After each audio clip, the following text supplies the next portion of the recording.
llegan los testigos de Jehová y nos comen. Y ahí está, no, sí tiene razón, no, sí tiene razón, no tiene ninguna razón. Los testigos de Jehová son una secta, los testigos de Jehová, los mormones, está todo su evangelio, todo torcido, ni siquiera seguían en la palabra de Dios, seguían en otros libros. ¿Se acuerdan cuando vimos lo de sectas? ¿Sí se acuerdan o no? Pues todo eso, hermanos, tenemos que aprender. Y no deseo que en esta congregación haya como los católicos que se dejan guiar por cosas. Me acabo de enterar de que hay unas hermanas cristianas que se van a hacer oración por las católicas. Se reúnen con ellas. O sea, no está mal hacer oración, pero oye, eso ya es sincretismo. Caer en cosas, eso no se puede hacer, hermanos. Porque ellos oran a María, hacen rezos a María. Y no es de él. Nosotros es el único Dios verdadero y nada más. Entonces, hermanos, tengamos cuidado y por eso es que estoy haciendo este tipo de estudios o esta serie de estudios, como dijo Dulce, porque quiero que aprendan, hermanos. Tráiganse su libretita, anoten, pastor, Ángel se está dirigiendo a un pastor, a uno de los pastores, Pablo, Juan y a Timoteo, que fueron en esa época. Bueno, vamos a seguir hoy, hermanos, a continuar con la iglesia de Esmirna. Esmirna era una ciudad grande e importante de la costa occidente de Asia Menor. Acuérdense que es en Turquía. En toda Turquía, ahí es donde estaban establecidas las 7 iglesias. Hace 8 días yo les platicaba de un amigo que él tiene una empresa de mármol y se va a Turquía, porque de allá traía el mármol para Estados Unidos. Entonces, él me platicaba, Javi, es impresionante ver cómo es de que fueron establecidas las iglesias en Turquía, pero no creen en Jesús. Allá está el Islam. No creen en Jesús, no creen. Y a eso se refiere el día de hoy. Todo lo que vamos a ver, hermanos, aplica muchas cosas a la iglesia de hoy en día. Por eso es que Juan el Bautista pone esto y nos dice que todo lo que él tuvo en esa revelación en las congregaciones de hoy en día sucede. Hace 8 días la iglesia de Éfeso dice, pero tengo algo contra ti, reclamó. Primero Jesús le dice, qué bueno que haces esto, qué bueno que haces el otro, qué bueno, pero tengo algo contra ti, que has dejado tu primer amor. Su primer amor es Dios, lo dejaron por fijarse más en sana doctrina, en ver que predicaran bien, o sea, perfeccionismo, y se olvidaron de Dios. A eso se refiere. Pero ahora vamos a ver la iglesia de Esmirna. Está en Asia Menor, famosa por sus escuelas de medicina y ciencia. La palabra de Jesús a la iglesia de Esmirna en Apocalipsis 2 del 8 al 11, vamos a Apocalipsis 2 del 8 al 11.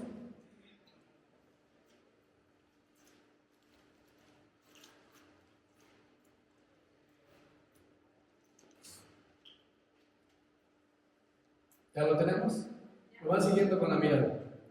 Y escribe al ángel de la iglesia en Esmirna, el primero y el postrero, el que estuvo muerto y vivió, dice esto: yo conozco tus obras y tu tribulación, tu pobreza, pero tú eres rico, y la blasfemia de los que se dicen ser judíos y no lo son, sino sinagoga de Satanás. No temas en nada lo que vas a padecer. He aquí, el diablo echará a algunos de vosotros en la cárcel para que seáis probados y tendréis tribulaciones por 10 días. Sé fiel hasta la muerte y yo te daré la corona de la vida. El 11. El que tiene oído, oiga lo que el Espíritu dice a las iglesias, y el que venciere no sufrirá daño de la segunda muerte. Esto es aplicable a la iglesia, hermanos. ¿Saben? Ahora, vámonos a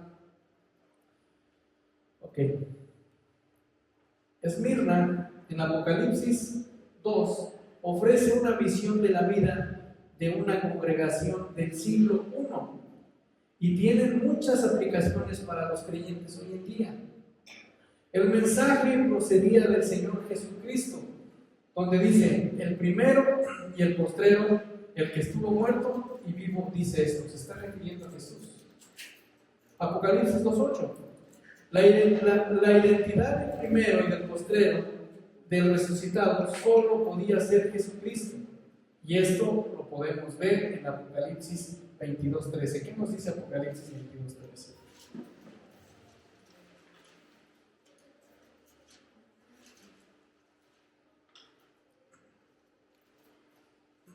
Que alguien lo lea, por favor. Apocalipsis 22:13.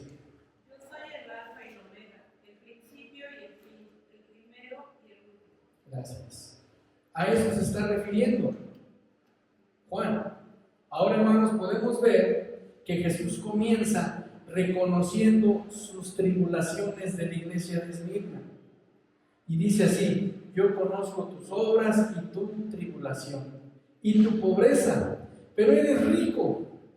Y la blasfemia de los que se dicen ser judíos y no son, sino sinagoga de Satanás. En su pobreza física, sin embargo, la iglesia de Esmirna era rica, es decir, tenía una riqueza espiritual que nadie le podía quitar. Ahora, vamos a desmenuzar esto. Esmirna, del griego smurna, explicada tradicionalmente como mirra, los eruditos dudan que este sea su significado original. Y la tendencia actual es asociar su nombre con el de la diosa Samorna de Anatolia, hoy ciudad Izmir, tercera de Turquía. Se estableció el culto al emperador Alejandro. Ahora, Apocalipsis 2, del 8 al 11, nos dice, váyanme siguiendo ahí en su Biblia porque lo voy a ir describiendo, lo voy a ir desmenuzando, como quien dice, para que vayamos entendiendo qué es lo que nos quiere decir Juan por medio de esta palabra. Versículo 8 dice: y escribe al ángel. Recordemos que ángel es pastor o discípulo de Juan en aquel tiempo, hoy en día pastor. Y se escribe el ángel de la iglesia en Esmirna, el primero y el postrero. ¿Qué quiere decir? Identifica a Cristo con su carácter eterno. Esto es lo que quiere decir de la iglesia en Esmirna, el primero y el postrero. Esto quiere decir identifica al Cristo en su carácter eterno. El que estuvo muerto y vivió, que quiere decir identifica la certeza del Cristo encarnado, Jesús, que murió y resucitó. Encarnado, no reencarnado, no creemos en la reencarnación. Cristo encarnó en Jesús. ¿Alguna duda hasta aquí? ¿Sí estamos entendiendo o no? ¿Sí? Entonces, después nos dice esto: yo conozco tus obras, es decir, que Cristo busca buen fruto en la vida de sus hijos y se enoja cuando no lo encuentran. Poco le interesan las hojas o el follaje del árbol. Aquí quiero hacer un paréntesis.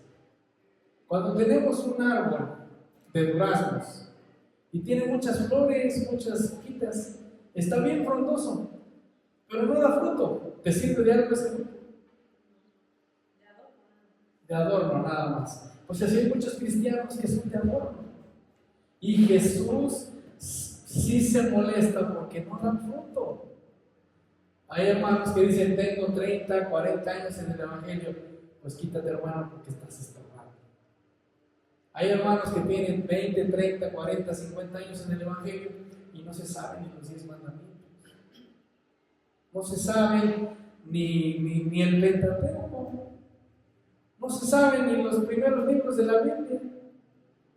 No se saben ni dónde empieza el Antiguo Testamento, dónde termina, y dónde empieza el Nuevo Testamento y dónde termina. No saben nada. Son cristianos de adorno, son como esos árboles frondosos.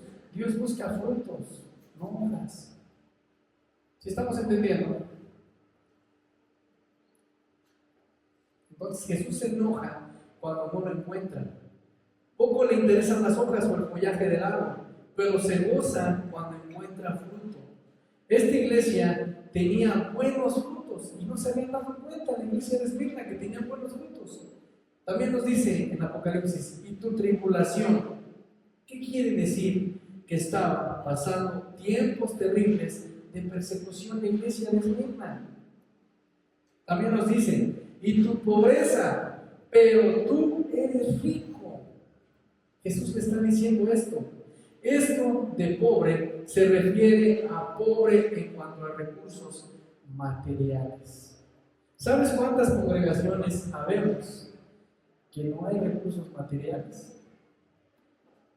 Yo cuando estaba haciendo este bosquejo, porque apenas les soy sincero, ayer en la noche estuve ahí, se me vino a la mente y dije, o sea, ¿cómo es Dios tan grande? Y siempre antes de exponerlo, al primero que me da, pues es a mí, la palabra. Y decía, híjole, yo decía, pues es que parece que me está diciendo a mí tu congregación es esta. Y, o sea, tú te sientes pobre, pero tú eres rico. ¿En qué sentido? Pobre se refiere a pobre en cuanto a recursos materiales, desnudo o desnuda la iglesia, pero rica en cuanto a recursos espirituales. Dije, somos bendecidos. No tenemos un escenario, no tenemos luces, no tenemos a lo mejor una alabanza de primer nivel, no tenemos cámaras así por todos lados, porque no lo necesitamos. No tenemos a lo mejor mucha economía y a veces nos sentimos. Yo he escuchado hermanos de que me han dicho, es que pastor, yo quisiera tener mucho dinero para poder apoyar a la congregación. No se necesita a veces de dinero, se necesita de hacer las cosas con amor. Y a esto se refiere. Entonces también nos dice, y la blasfemia de los que se dicen ser judíos y no lo son, sino sinagoga de Satanás. Aquí, hermanos, quiero que entendamos, o más bien, quiero que veamos que los judíos son enemigos de los cristianos. ¿Sí sabías eso? ¿Quién sabe eso? Levanta su mano. Que los judíos no quieren a los cristianos. ¿Sabes por qué? ¿Quién sabe por qué? ¿Por qué algunos judíos no quieren a los cristianos? Ahí les va. Algunos judíos no quieren a los cristianos porque creen en Cristo. Y hay judíos que para ellos todavía no llega el Mesías. Si tú te metes a las redes sociales, búscalos y vas a ver cómo hasta los niños, una de las ofensas mayores allá con los judíos, escupir a las personas es la peor ofensa que pueden hacer. Para ellos es la peor ofensa. Yo he visto videos, creo que lo bajé, se los voy a mandar, donde unas personas, unas mujeres están predicando, les están diciendo de Cristo que murió, resucitó, y pasan unos niños judíos con su kipá y todo, y empiezan a escupirlas y las empiezan a maldecir. Se los voy a mandar para que lo vean. Y hermanos, ¿sabes cuál es lo triste de esto? De que muchos traen hasta su bandera de Israel pegada en sus carros y todo. O su kipá, o por ejemplo los hermanos estos que se hicieron judíos, la Biblia dice que el que se quiera hacer judío es un anatema, maldito. No podemos ser judíos, nadie, solamente el pueblo de Israel es el pueblo judío, es el pueblo escogido de Dios, y nosotros no podemos pertenecer a ese grupo. Nada más por el simple hecho de que no nacimos en Israel, no somos hijos, somos adoptados nosotros. Porque dice la Biblia, a los suyos vino, a los judíos vino, y los judíos le rechazaron, lo mataron. Entonces digo, bueno, voy a adoptarlos, por gracia. ¿Sale? ¿Alguna duda hasta aquí? Entonces ya entendimos por qué los judíos no quieren a los cristianos, por creer en Cristo nada más.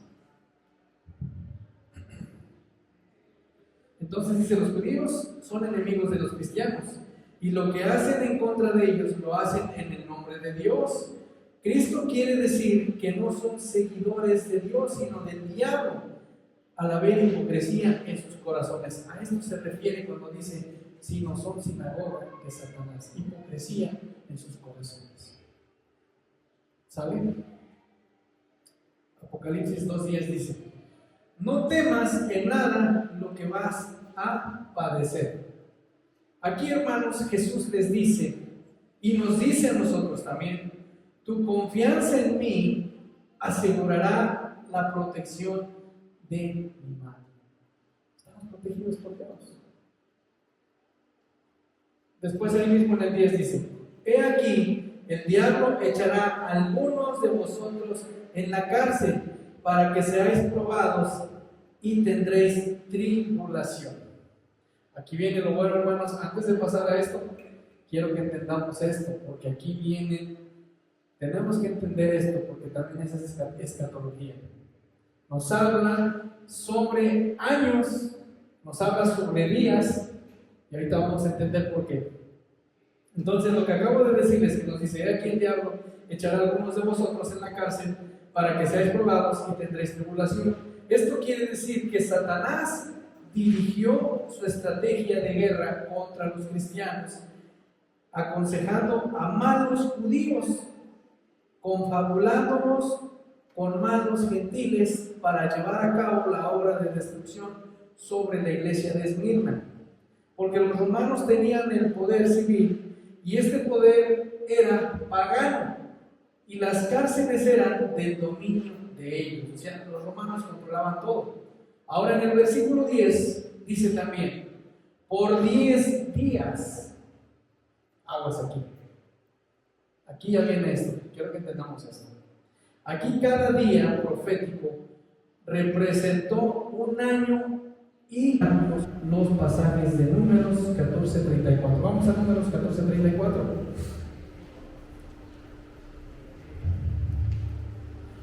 Por 10 días. Vamos a ver por qué. ¿Ya vieron por qué tenemos que meternos profundamente a Apocalipsis y tenemos que entender? Porque, por 10 días, son 10 días nada más, ¿no? Aquí viene lo bueno. ¿Qué nos dice Números 14:34? Conforme al número de los días, de los 40 días en que reconocisteis la tierra, llevaréis vuestras inquietudes, iniquidades 40 años, un año por cada día, y conoceréis mi castigo. ¿Ya se dieron cuenta? Un día representa un año, proféticamente. Ahora, vamos a Ezequiel 4, del 5 al 6 también.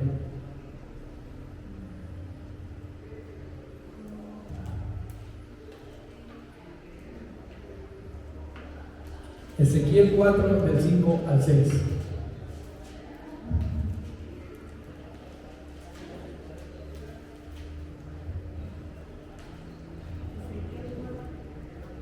Del 5 al 6.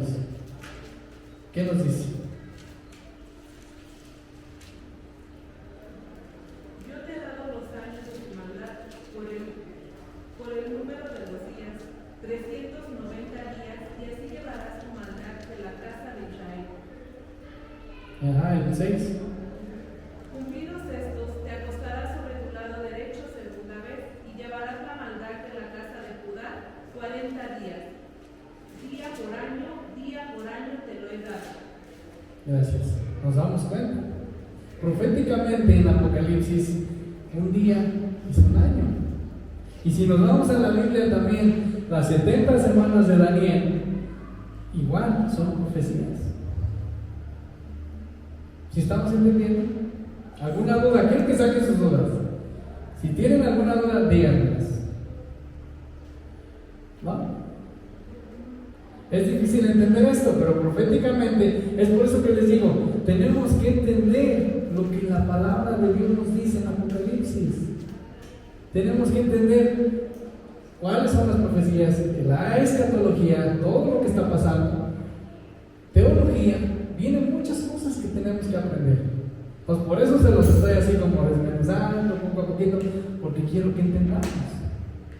Es difícil saberlo enteramente, pero esta afirmación se basa en el hecho de que esta iglesia sufrió una gran persecución a manos del rey Trajano, emperador romano en aquel tiempo, que duró 10 años, y surgió otra peor persecución por el rey Diocleciano, otros 10 años, y Esmirna soportó este tiempo,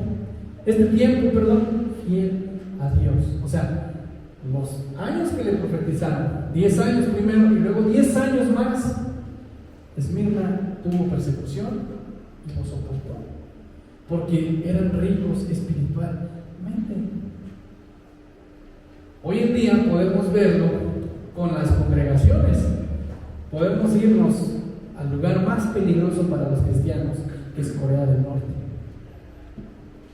Ahí es impresionante. Cada que hablo de esto hasta me dan ganas de llorar, porque de verdad deberían de escuchar a los hermanos que dan su testimonio de Corea del Norte. Les digo, tuve la oportunidad de platicar con el pastor Oscar Belueta, que estuvo apenas hace 8 días en el foro doctrinal. Estuvo muy bueno el foro doctrinal, y él nos platica porque él hace viajes a Corea del Norte. Él se va a Corea del Norte y llevan Biblias de contrabando. Y de verdad, hermanos, nos platican una cosa tan tremenda que pasan en las cosas. Digo tan tremenda porque, o sea, ¿cómo pasan las Biblias? ¿Cómo Dios pone los medios? Él nos, bueno, de tantas cosas que les han pasado, dice que una vez iban entrando en la frontera de Corea, porque ahí tienen que ir vestidos según el género dependiendo. Si eres habitante, tienes que ir vestido de un color. Si eres visitante, tienes que ir vestido de otro color. Si eres ¿cómo se llama esos comerciantes, activistas, todo eso? Tienes que ir de otro color. Hacer negocios. O sea, están ahora sí que de lo más alto a lo más bajo, por colores. Y así tienen que entrar a Corea del Norte. Entonces el pastor dice que llevaban Biblias, iban los hermanos, pero iban así todos juntos. Y pues lógico, como seres humanos somos nerviosos. Dice que todos iban bien nerviosos, que hasta las manos les sudaban, porque si los llegan a cachar con Biblias, los matan. Entonces dice el pastor que iban entrando, y que en ese momento, cuando ellos iban entrando, un pastor bautista, o sea, para que un pastor bautista te cuente esto, o sea, está tremendo. Por eso digo, pues sí, bueno, sí creo que Dios puede hacer eso, ¿vale? Entonces dice que ellos iban entrando, conforme iban entrando a la frontera, que se pararon las máquinas y se empezó a aglomerar la gente. Entonces, como ves que en los aeropuertos te pasan las maletas para revisar qué es lo que tienen, y que en ese momento todos los hermanos que llevaban sus maletas con Biblia, ya los coreanos dijeron: apúrenle, ya pásenle ya, porque... Y terminando de pasar, los hermanos se volvieron a encender las máquinas. O sea, fue algo así impresionante, y me lo contó el pastor, y dije: wow, o sea, cómo es tan tremendo. Pero también hay cristianos que han muerto en esto, también, por meter Biblias. Y me contó otras historias, pero ya luego se las cuento. Pero de verdad, hermanos, es bonito. Quiero invitar a ese pastor una vez que venga acá a predicarnos, el pastor Oscar Belueta. Conoce mucho de la palabra de Dios también. Y acabamos de conocer a un hermano presbiteriano, el gordito que estaba, no era presbiteriano. Sí, era muy... Véanlo, me acaban de etiquetar los que tienen Facebook, me etiquetaron en el foro doctrinal. Y de verdad, hermanos, yo me quedé sorprendido. O sea, porque no cualquiera hace este tipo de foros. Hubo bautista, hubo pentecostal, no quiso ir el pastor pentecostal, no quiso asistir, porque sinceramente, hermanos, se le iban a comer los hermanos que conocen de la palabra de Dios. Bautista, bíblico, el pastor Ismael, estuvo el pastor Jonathan Carranza también. Ya han escuchado al pastor Jonathan Carranza, no como predica. El pastor Oscar Belueta también. O sea, son muy buenos exponentes. Y también el pastor presbiteriano es muy bueno, sabe mucho de la palabra de Dios. Y tener a esos juntos, esas doctrinas juntas, es muy difícil. Ya me salí un poco de esto, pero quiero que entendamos esto, hermanos, que es importante que aprendamos de la palabra de Dios, ¿sale? Entonces, hermanos, dice Pero también nos dice en el versículo 10, sé fiel hasta la muerte y yo te daré la corona de la vida. No tiene referencia a la vida eterna, porque tal vida se recibe en la regeneración. Pablo nos da una declaración a este asunto. Vamos a Efesios 2, del 8 al 9.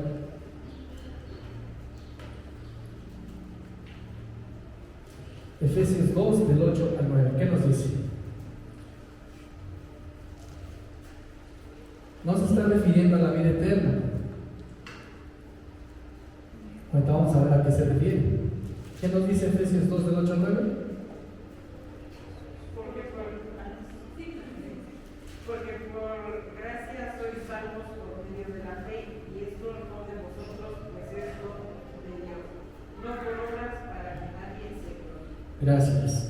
Don de Dios, cuando se refiere a don de Dios, es la salvación. No por obras para que nadie se gloríe.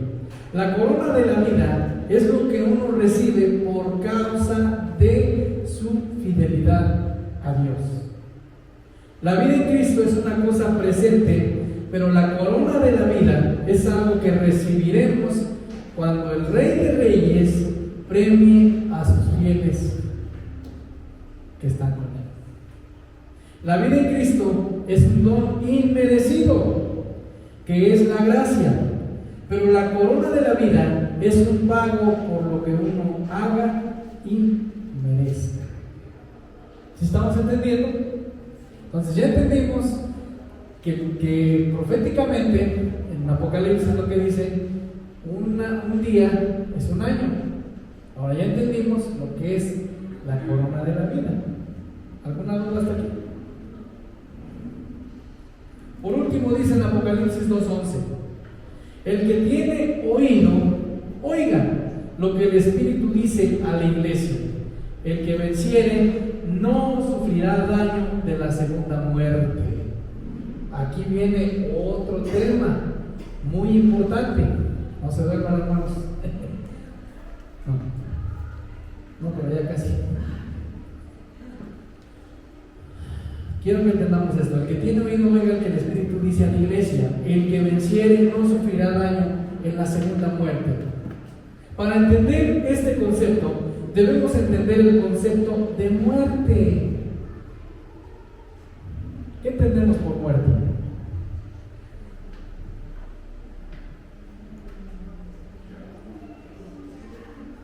¿Qué entendemos por muerte? Muerte humana, muy bien. ¿Qué más? Descanso eterno. ¿Qué más? ¿Quién da más? ¿Quién da más? La separación del alma del cuerpo. Vamos a ver qué nos dice la Biblia. Punto número 1. Muerte es una separación que quiere decir caída del hombre. Vamos a Lucas 15:24. ¿Qué dice?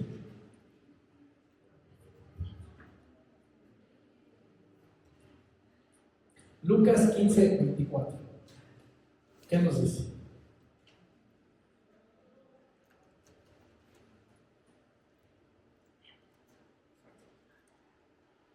Lucas 15:24. Porque mi hijo muerto era y ha revivido, se había perdido y es hallado, y comenzaron a regocijarse. Ok, gracias. Dice, porque mi hijo muerto era muerto, separado, y ha revivido. Este hijo vivía físicamente, pero había pasado algo entre él y su padre, una separación espiritual que quiere decir muerte. ¿Sí estamos entendiendo? Pablo estableció esta misma idea cuando dijo, estabais muertos en vuestros delitos y pecados.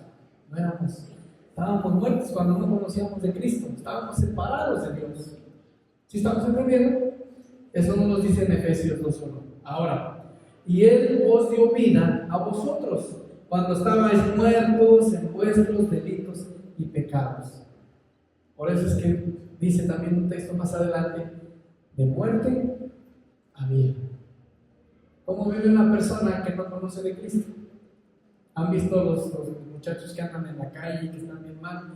Y cuando hay una conversión genuina, verdadera, no para andar sacando fotos, cuando hay una conversión genuina, verdadera, ¿cómo? Hasta su manera de caminar les cambia. ¿Sí se han dado cuenta? ¿Sí se han dado cuenta o no?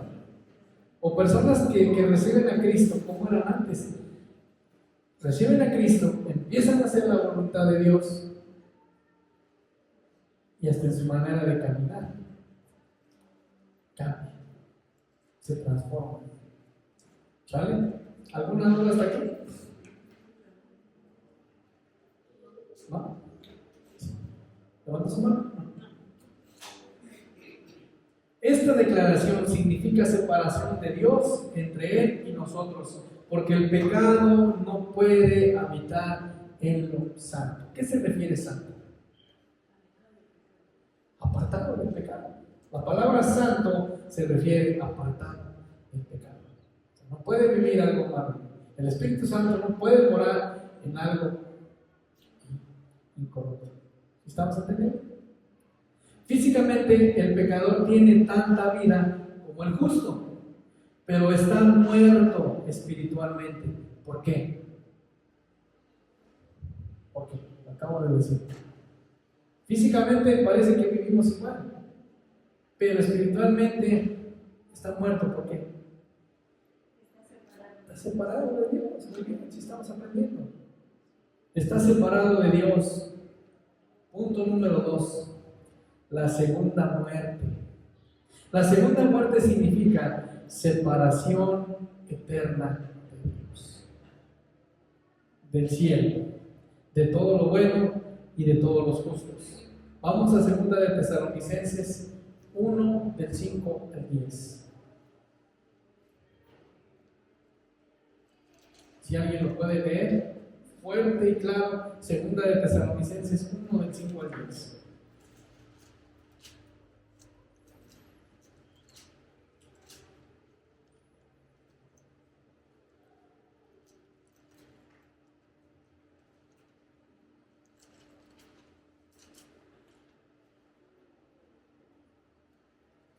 Lo lee 1 del 5 al 10, 2 de Tesalonicenses 1 del 5 al 10.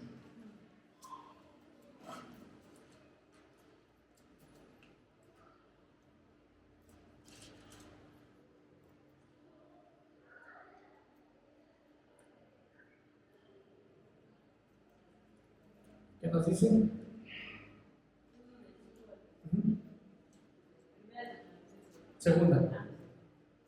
Segunda de Tesalonicenses 1 del 5 al 10. Pablo y Silvano y Timoteo a la iglesia de los tesalonicenses en Dios nuestro Padre. 1 del 5 al 10. Del 5 al 10.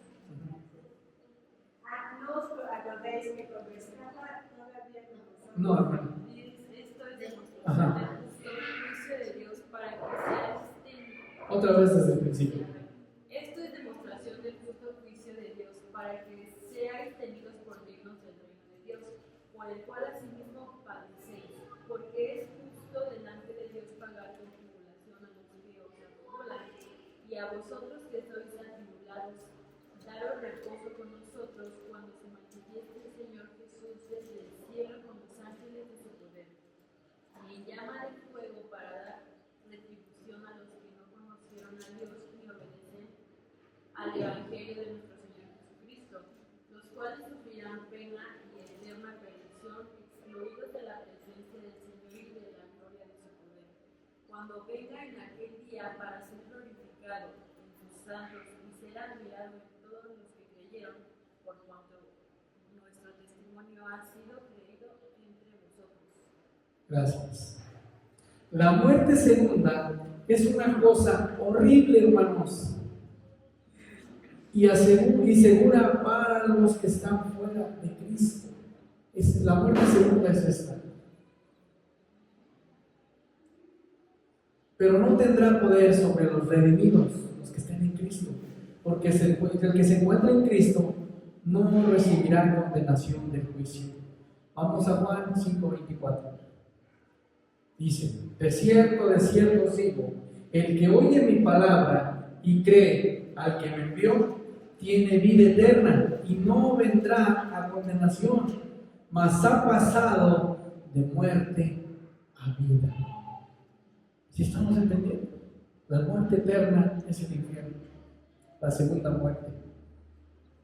La primera muerte pudimos ver que es la separación de Dios con el hombre. Y la segunda muerte a que se refiere a Apocalipsis, ya no hay remedio. La iglesia de Esmirna es una de las 7 iglesias mencionadas en el libro de Apocalipsis. Es la segunda iglesia a la que Jesús dirige un mensaje en la visión de Juan el Bautista en la isla de Patmos. Esmirna era una ciudad ubicada en lo que hoy es Izmir, Turquía. En tiempos del Imperio Romano era una ciudad próspera y fiel a Roma, y lo que causaba conflictos con los cristianos que se negaban a adorar al emperador. El mensaje de Esmirna es único porque, a diferencia de otras iglesias, no recibe ninguna crítica de parte de Jesús. Si nos dimos cuenta que empieza a decirle, a reconocer sus tribulaciones que tiene. Sin en cambio, él alaba su fidelidad en medio del sufrimiento y la persecución. O sea, le decía, te sientes pobre, pero tú eres rico espiritualmente. ¿Te imaginas aguantar 10 años y luego otros 10 años de persecución? Yo creo que la iglesia de hoy en día no lo aguantaría, no lo soportaría.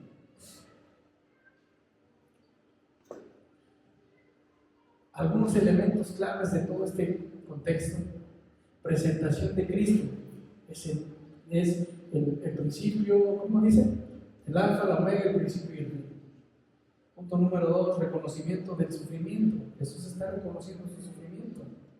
Conozco tu tribulación y tu pobreza, pero tú eres rico. Punto número 3, advertencias sobre más persecuciones. Jesús les decía, tienes que agarrarte de mi mano, tienes que confiar en mí. Punto número 4, promesa de la corona de la vida. Si sé fiel hasta la muerte, y yo te daré la corona de la vida. Y esto yo lo he visto que lo ponen en muchos velorios, ¿sí se han dado cuenta? Este tipo de versículos, sé fiel hasta la muerte, y yo te daré la corona de la vida.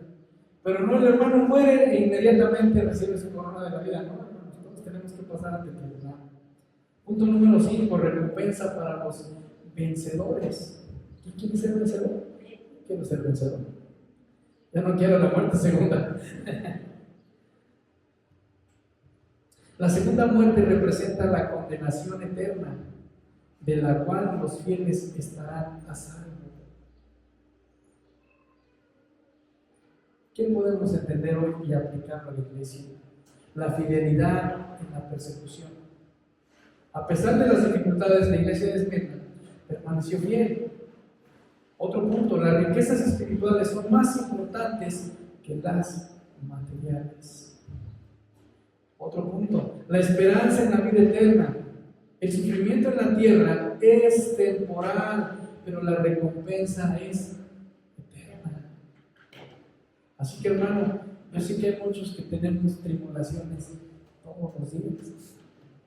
Tal vez en la economía. No es la gran tribulación, no se compara con la gran tribulación.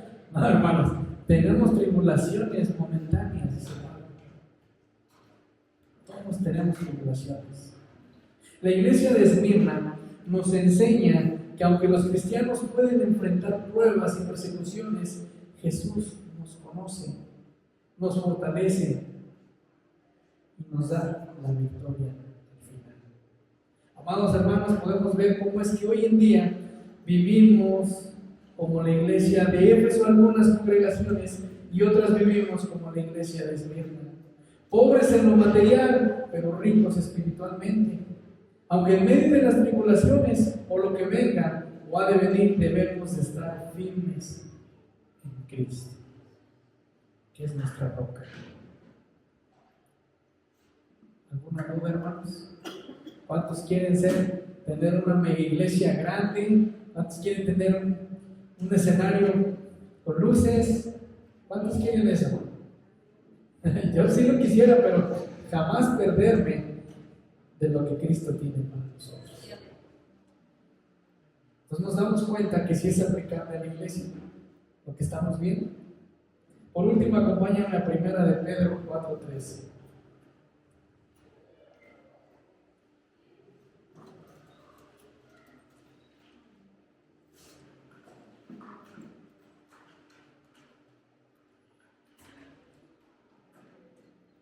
Ponte de pie. 1 de Pedro 4:13. De pie, hermano. ¿Alguien le quedó alguna duda? ¿Sí entendimos, hermano?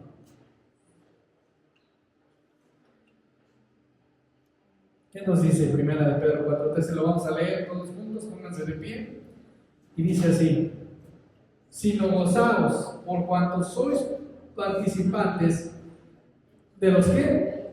Padecimientos de Cristo, para que también en la revelación de su gloria os gocéis con gran alegría.